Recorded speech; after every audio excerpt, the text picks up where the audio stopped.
He mocked his sick wife for being fat, laughed at her pain, humiliated her in front of his friends, and traded her loyalty for the thrill of another woman's touch. But when the same world that praised him turned its back, the man who once walked in pride found himself crawling through regret. Now she's back, not with revenge made of rage, but with one crafted from power, success, and grace. The woman he threw away is about to stand where he can no longer reach, and this time, the whole world will watch. When love turns to pride, and pride turns to punishment, what's left to save? Welcome to the Judge Stories, where every tale delivers truth with emotion and fire.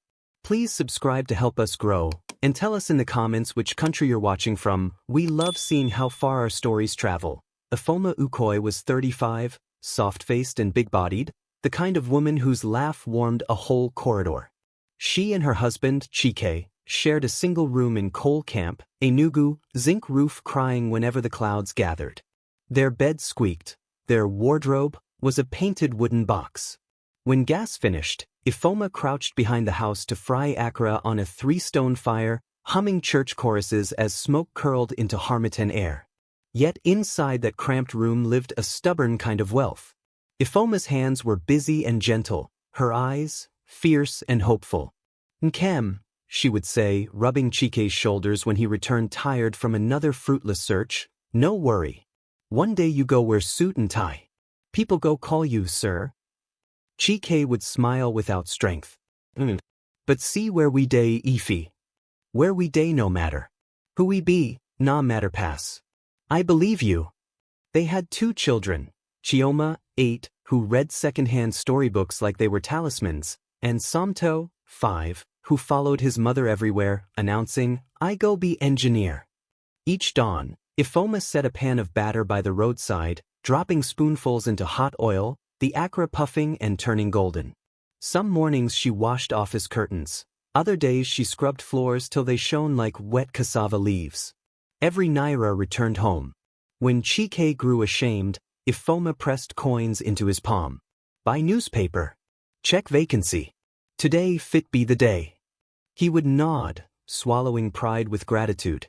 In the evenings, she mended neighbors' uniforms by lantern, her needle popping through fabric as she whispered prayers over each stitch.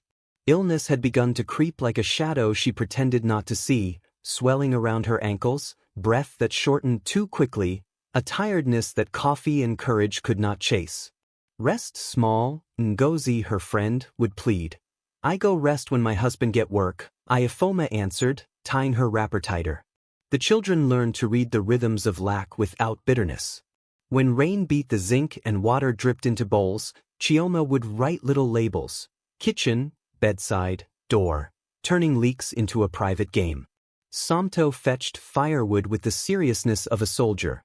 At night, they shared one mosquito net and stories about the future: a flat with tiles that stayed cool, a car with a radio, a father in a tie, a mother who didn't cough when the smoke misbehaved. One afternoon, a regular customer, Madame Obi from the wholesale store, bit into an akara and said, "This your hand sweet. My sister for Abuja talks say one construction company day hire. If your husband get head for numbers, make him try." Ifeoma wiped her hands, heart kicking like a generator. "Chai, ga don show." She ran home, burst through the door. "Chike, wear your best shirt. Comb your hair. Opportunity don knock." He stared at her, fear wrestling with hope. Ifeoma took his face in her flour-dusted palms. "Today, we no go let doubt answer the door." He exhaled. "We go try." Outside, the sky cleared as if someone had prayed it open. 2 weeks passed after Chike's interview, and each day crawled slower than Lagos traffic on a rainy Friday. Ifeoma waited by the wooden gate every afternoon, pretending to dry clothes while her eyes hunted for the postman's khaki shirt. Each time he passed without stopping, she whispered, "Tomorrow go better." On the 14th day, while turning akara on the pan, she heard someone shout, "Madame Effie, post for Una." Her heart jumped. She wiped her oily hands on her wrapper, ran barefoot to the gate, and snatched the brown envelope. Mapkin Construction Limited was printed on it in blue ink. Her hands trembled. She didn't open it, she ran. Into the house, Up the short stairs, bursting through the door. "Chike, come quick. Let her Don come." Chike's chest tightened. "Letter? From where?" She thrust it into his hands, breathless. "That company way you go interview." For a second, silence. Then the sound of tearing paper. His eyes raced through the page. His lips parted. "Ifoma, what?" she gasped. "I get the job." For a moment, neither moved. Then Ifoma screamed, threw her wrapper in the air, and danced barefoot on the floor. "Jehovah! You do am. My husband Don get work." She grabbed Chike's hands, pulled him into her spinning joy. "I talk say one day you go wear suit." That evening, the neighbors heard her laughter echo through the compound. She cooked jollof rice with real meat, 3 pieces for each plate, and insisted on cold malt drinks. "This night na celebration," she declared, placing her husband's food before him like a trophy. From that day, life began to climb. Chike left early each morning in a borrowed shirt and came back with dust on his shoes and stories in his eyes. Office fine, Ife. Conditioner day. Computers full ground. Ifoma listened like a child hearing fairy tales. At night, she washed his shirt and spread it carefully on the line, pride swelling in her chest. "One step Don lead to another," she murmured. "Na so mountain day move." When his first salary came, Chike brought home groceries, real rice, tin milk, a whole bag of Gary. Ifoma sat beside him and wept softly. "God Don remember us." But as their lives began to shine, another shadow quietly followed behind. The slow illness inside her body that she still ignored. The new job changed everything. Chike woke early now, wearing crisp shirts that smelled of starch and ambition. His bus rides to the Mapkin site at Garki were full of dreams instead of despair. Ifoma packed his food in small bowls, yam porridge, beans, or rice, and waved from the doorway like a proud mother hen. Each evening he returned with stories, about tall buildings rising from red dust, about computers that hummed softly, about managers who shook his hand. Months passed. Chike diligence spoke louder than his humble clothes. Promotions came, small but steady. By the end of the second year, his salary tripled, and he was transferred to Abuja headquarters. "Ifoma," he said one night, voice trembling, "we go move. Out of this one-room wahala." Ifoma's hands covered her mouth. "Jesus? For real?" "Yes," he laughed. "I don't see 2-bedroom flat for Wuya. Clean tiles, proper bathroom, no leaking zinc." The day they moved, Ifoma cried. She touched the old zinc roof one last time and whispered, "Thank you for covering us when nobody cared." Chike laughed softly. "You day thank leaking roof?" She smiled. "A grateful woman no forget shelter." In Wuya, life took a gentler rhythm. Chike wore suits now, and his colleagues called him Sir Charles. Ifoma still sold akra, but she added soft drinks and bread. Her customers liked her laughter. The children now attended a better school with blue uniforms and morning assembly songs that carried far. Each evening, they rushed to hug their father when he returned in his office car. During family dinners, Ifoma would say, "See, my husband Don blow. I tell Una say one day we go dine like kings." They laughed together, bowls clinking, music from the neighbor's radio drifting through. But comfort came with new eyes. Chike started noticing the world differently. His coworkers' wives looked like magazine covers, slim, polished, with nails that glowed and accents that whispered wealth. When they gathered at company parties, Ifoma's full body and simple wrapper no longer matched the glitter. She didn't mind, but Chike did. One night, while they prepared for an office dinner, Chike frowned. "Ifoma, this your gown too tight. Try lose weight small." She laughed nervously. My own husband Don joined them?" He forced a smile. "I just want you to look better." The words lingered like smoke, signaling a change no one yet named. At first, it started as a harmless joke. Chike had grown confident now, his suits sharper, his friends richer, his laughter louder. When his colleagues visited, they would sit in the living room drinking malt and laughing about modern women. Ifoma would serve them with her bright smile, wrapper tied neatly, sweat glistening on her forehead.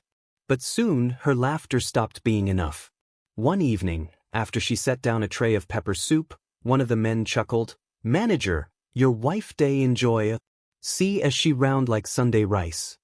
The men laughed. Chike joined. "Not true, oh. I tell her make she do small gym. Her arm don be like yam." The laughter roared louder. Ifoma smiled weakly and walked to the kitchen, but tears filled her eyes. Her hands shook as she washed plates. Each word echoed like thunder. Yam, round like rice, fat. She looked at her reflection on the kettle's metal side. Same woman who sold akra in rain for this man. Same woman who rubbed his tired back when the world mocked him. That night she sat by the window, too hurt to speak. When Chike came to bed, she turned her face to the wall. "I was only joking," he muttered. She didn't reply. Days became weeks. The jokes continued, sometimes subtle, sometimes cruel. "Ife reduce food small. You want finish stew?" Or, "My wife no day need pillow again, her body soft enough." Friends would laugh. She would smile to hide the ache.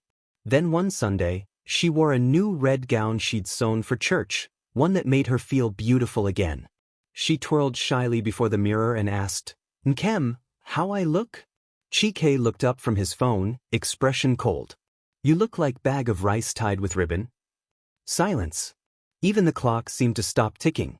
Ifoma's lips trembled. She turned slowly, walked into the bedroom, and sat on the edge of the bed. Her chest rose and fell in quiet sobs. Memories flashed, rainy mornings, akra oil splashing her hands, his empty wallet in her palm, her whispered, "Don't give up." But now, the man she carried had become her burden. That night she prayed, "God, don't let me hate him. Don't let my children see my tears." Outside, Abuja's city lights blinked, but in that apartment, something sacred had begun to fade. The more Chike rose at work, the further he drifted from home. Late meetings turned to late nights. Perfumes Ifoma didn't wear began to follow him through the door. He spent longer at the office, shorter at the dining table. When she called, he'd answer, "I'm busy. Stop disturbing me." His colleagues noticed too, how his wedding ring disappeared, how his eyes lingered on Saad, the new secretary at Mapkin. She was everything the magazines celebrated, tall, slim, with skin polished like cocoa butter and lipstick that burned crimson. Her voice slid smooth as silk when she said, "Good morning, manager." Soon she became his lunch partner, then his secret. One evening, Ifoma waited with yam and egg sauce set neatly on the table. She had dressed the children early, hoping for a quiet meal together. When Chike finally came home, perfume heavy on his shirt, she smiled faintly. "Darling, food done ready." He frowned.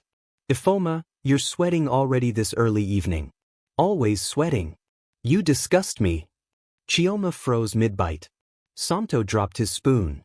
Tears filled Ifoma's eyes before she could hide them. "Daddy, don't shout at mommy," Chioma whispered. But Chike ignored them, marched into the bedroom, and slammed the door. That night, Ifoma cried silently into her pillow, her heart cracking under the weight of words she didn't deserve. She remembered how she sold akra to pay his transport, how she believed in his dreams when even he didn't. "God," she whispered, "help me not to hate him." Meanwhile, Sada's world glittered.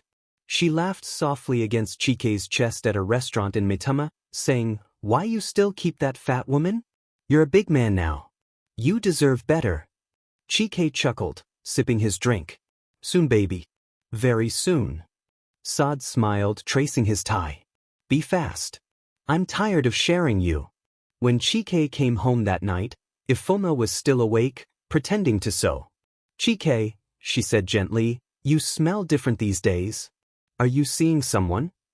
He turned sharply, face hard. "Who are you to question me? Look at you, fat sweaty local. I'm ashamed of you." Her body trembled, but she didn't reply. Only her tears spoke for her. She tucked the children in, turned to the wall, and whispered, "Lord, hold my heart." Outside, the city buzzed, but inside, love had gone quiet. Weeks turned into months, and peace vanished from the Okoye home. Chike's laughter now belonged to another woman, and Ifoma's silence became her only defense. She spoke less, prayed more, and tried to hide her tears from the children. "Mommy, why Daddy no eat your food again?" Samto once asked. She smiled weakly. "He's just busy, my son." But in truth, Chike had already moved out in spirit. He came home late, smelling of perfume that carried another name. Ifoma's health worsened, the swelling in her legs returned, and her breath shortened. Still, she cooked, cleaned, and waited for the man she once built from nothing. One evening, she could no longer pretend. "Chike," she whispered as he entered, "please, what happened to us? You don't talk to me, you don't touch your children. If there's another woman, tell me." Chike dropped his keys with a loud clang. "You want turn inspector? Who give you right to question me? I just want peace." "Peace?" he barked. "How I go get peace living with you? Look at yourself. Fat, sweaty, smelling of palm oil. You disgust me." The words cut like a blade. Tears filled her eyes, but she stood her ground. "Chike, I carried this family when we had nothing. I believed in you when the world mocked you. Don't do this." He stepped closer, anger trembling through him. "Shut up, Ifoma." Then, before she could move, his hand cracked across her face. The children screamed, "Daddy, stop." Chioma cried, grabbing his arm, but Chike shoved her aside. "Pack your things and leave my house." Ifoma fell to her knees, holding her cheek. "Please, not in front of the children." "Get out," he roared, dragging her toward the door. Outside, night wind met her tears. The children clung to her wrapper, crying, "Mommy, don't go." She hugged them tightly, her heart shattering. "My babies, I love you. I will come for you, I promise." Chike's voice thundered again. Inside, "Both of you." As the door slammed behind them, Ifoma stood alone, barefoot, broken, clutching a small nylon bag. She walked down the quiet street to her friend Ngozi's flat, each step heavier than the last. When Ngozi opened the door and saw her swollen face, she gasped. "Jesus! Ife, what happened?" "He beat me," she whispered, collapsing into her friend's arms. Ngozi wrapped her tightly. "Cry, my sister. But know this, God will fight for you." At Ngozi's flat in Jabi, Ifoma found both safety and sorrow. The small apartment smelled of detergent and hope, but nights were still long and hollow.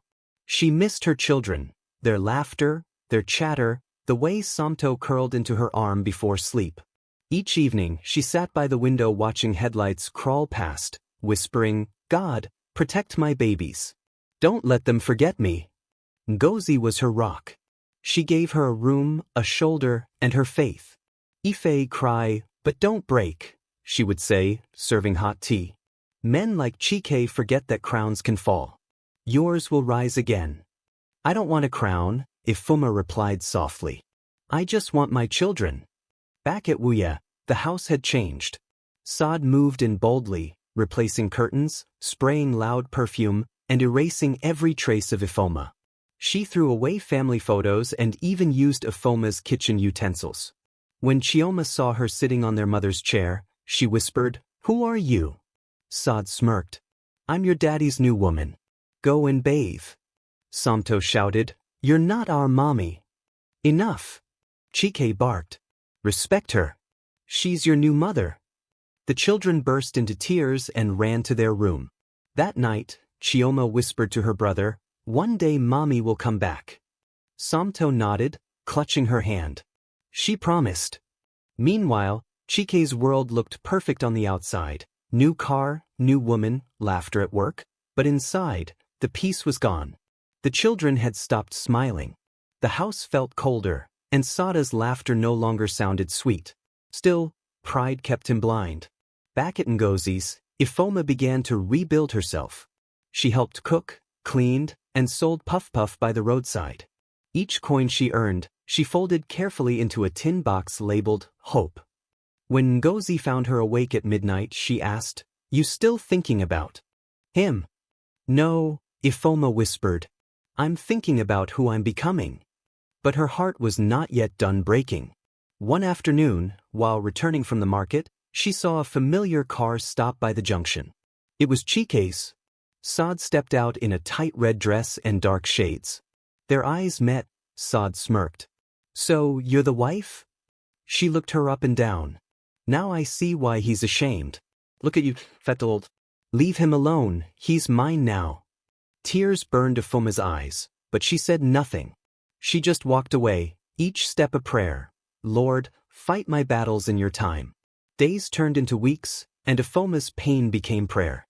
She woke early to fry puff-puff and wash clothes for neighbors, sending small money to Chioma's school through a friend. But every night she sat by the window, clutching their old photograph and whispering, "God, let me see my babies again." In Wuye, Sada's perfume now choked the house more than it charmed it. She ruled like a queen, and Chike, though restless, said nothing. The children moved like shadows. Chioma no longer sang. Samto wet the bed again. They missed their mother too deeply to hide it. One Saturday morning, Sad shouted from the kitchen, "These your children are lazy. They didn't wash plate." Chioma tried to explain, "Auntie, I was helping Samto with homework." Sad slapped the table. "Don't talk back to me. I'm not your nanny." Chike looked up from his phone, sighing. "Chioma, do as she says." Tears filled the girl's eyes. "You're not the daddy I knew," she whispered and ran into her room. That night, when the house went quiet, Chioma woke Samto. "Pack your slippers. We're going to see Mommy." He gasped. "How? Daddy will beat us." "We'll take taxi," she said firmly. "I know the road." They slipped out through the back gate, the moon guiding their small feet. A kind taxi driver recognized them. "You two no suppose stay outside this time," he said. "Please, uncle," Chioma begged. "Take us to Auntie Ngozi's house." When Ifoma opened the door and saw them standing there, hair rough, eyes red, her knees gave way. "My babies," she cried, pulling them close. They clung to her like lost pieces returning home. Ngozi ran from the kitchen, shocked. "Yezu, how Una reach here?" Chioma sniffed. "Auntie, Daddy's girlfriend beats us. We want Mommy." Ifoma's tears fell freely. "You're safe now, my children." She fed them rice, bathed them, and tucked them into bed between her and Ngozi's daughter. That night, for the first time in months, she slept in peace. But peace never lasts unchallenged. By evening, Sad discovered the children missing. "Chike, those brats are gone," she yelled. Chike jumped up, panic replacing pride. "Where they go?" "Where else?" she hissed. "That fat woman must have taken them." Chike grabbed his keys and sped out, fury and guilt burning through his chest. He would find them, but what awaited him would change everything. Chike's car screeched to a stop outside Ngozi's compound. His chest heaved with anger and shame as he banged on the metal gate. Ngozi opened the door before he could shout again. "Chike, lower your voice. The children are asleep." He pushed past her, eyes blazing. "Where is that woman? She came here to steal my children." Inside, Ifoma sat on the floor with Chioma and Samto sleeping in her lap. Her face lifted slowly, calm but firm. "Chike, don't shout. They came on their own." "Liar," he snapped. "You think I don't know your tricks? You want to scatter my home again?" Before Ifoma could speak, little Chioma stirred and rubbed her eyes. "Daddy, she's not lying. We came ourselves. We missed Mommy." Chike froze. For the first time in months, his daughter's trembling voice pierced the shell around his heart. His mouth opened but no words came. Ngozi stepped between them. "Chike, can't you see what your pride has done? Look at your wife, tired but peaceful. Look at your children, they've found safety in her arms, not yours." Chike glared but his shoulders dropped. "Stay out of this, Ngozi." Ifoma rose slowly. "No, she's right," she said softly. "You can't keep throwing pain at everyone and expect peace to stay. These children are ours, not yours alone." Her words hit him like thunder. For a long moment, silence filled the room, only the hum of the ceiling fan and the distant barking of a dog outside. Chike looked at her, and beneath the anger, something shifted. Regret. Without another word, he turned and stormed out, slamming the door behind him. The echo hung heavy, but this time, Ifoma didn't cry. She simply gathered her children closer and whispered, God will handle him. That night, Chike drove without direction, memories flooding him. The Accra stand, her laughter under a leaking roof, her chubby hands feeding him when he was broke. He remembered how she prayed for his success, how she believed before anyone else did. Then his phone buzzed, Sod calling. He ignored it. Her perfume, her laughter, her lies, they all felt empty now. For the first time, he realized the price of pride. He had traded gold for dust. He whispered into the night, God, if you still listen, show me how to fix what I broke. It was the beginning of his fall, and the start of his redemption. Months passed. Chike's world continued to unravel like an old thread.